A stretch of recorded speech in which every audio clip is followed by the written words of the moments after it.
जय श्री कृष्ण मित्रों आज आपको हम बताने जा रहे हैं पौष पुत्रदा एकादशी का शुभ मुहूर्त, पूजा विधि और इसका महत्व।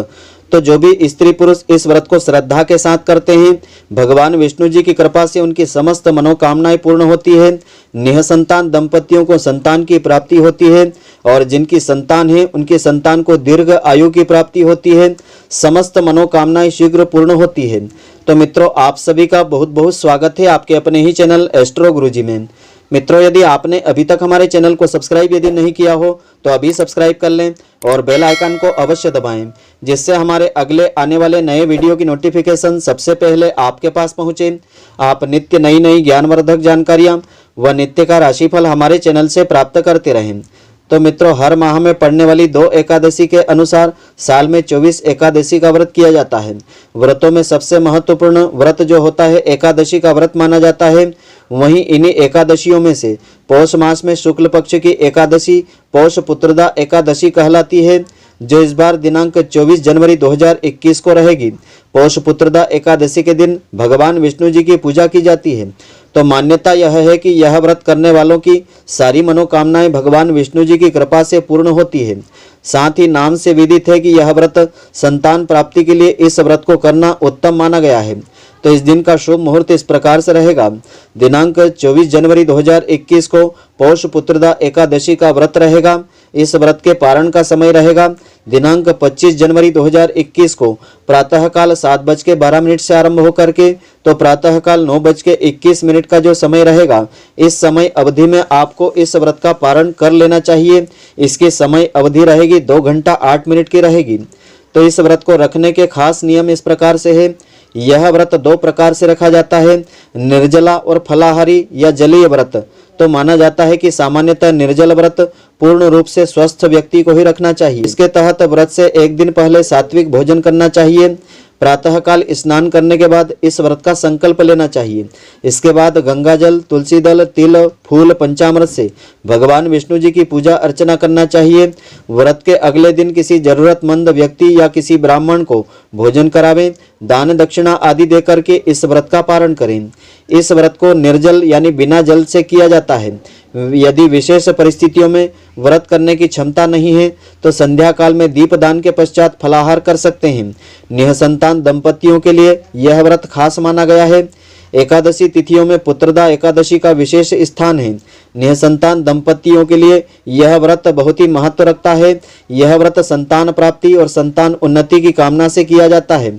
माना जाता है कि जो भी व्यक्ति पूरी श्रद्धा और नियम और विधि विधान से पुत्रदा एकादशी का व्रत करते हैं, उन्हें योग्य संतान की प्राप्ति होती है। इसी कारण इसे पुत्रदा एकादशी कहा जाता है।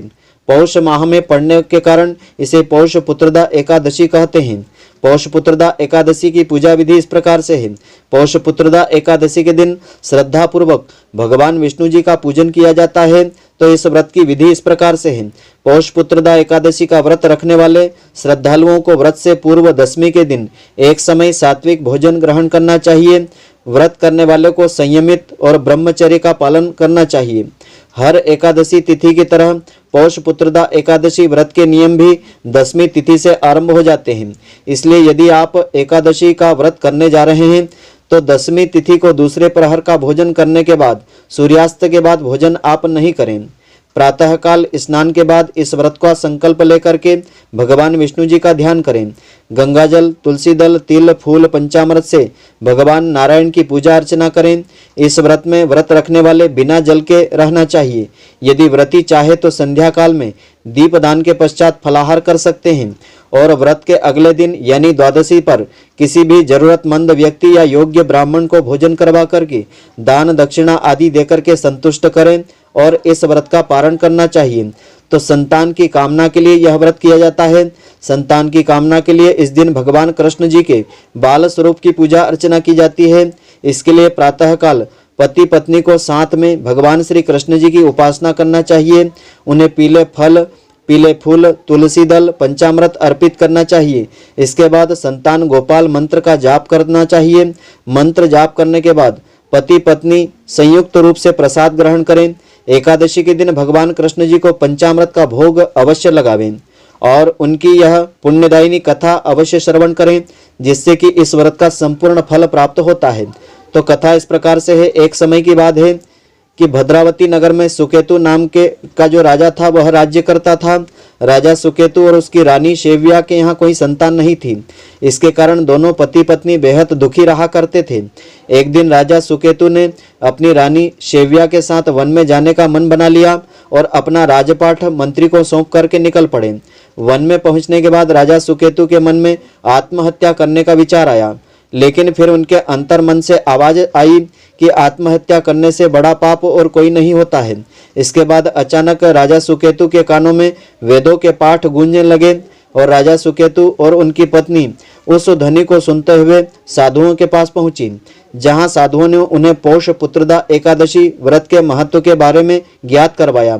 दोनों पति पत्नी ने पौष पुत्रदा एकादशी का व्रत श्रद्धा पूर्वक किया और उन्हें संतान की प्राप्ति हुई। पौराणिक मान्यताओं के अनुसार तब से पौष पुत्रदा एकादशी का व्रत का महत्व बढ़ गया और निःसंतान दंपति इस व्रत को करने लगे। इसीलिए ऐसी मान्यता है कि जो भी दंपति निःसंतान हैं उन्हें पौष पुत्रदा एकादशी का व्रत अवश्य करना चाहिए। इस व्रत को करने से जिनके यहाँ संतान है उनकी संतान योग्य बनती है, संतान की दीर्घ आयु होती है, समस्त पापों का नाश होता है, धर्म अर्थ काम और मोक्ष फलों की प्राप्ति हो जाती है। तो मित्रों, आशा करता हूं कि आपको हमारी यह ज्ञानवर्धक जानकारी पसंद आई होगी। यदि आपको पसंद आई हो तो आप हमारे वीडियो को लाइक व शेयर अवश्य करें। धन्यवाद। जय श्री कृष्ण मित्रों, फिर मिलेंगे।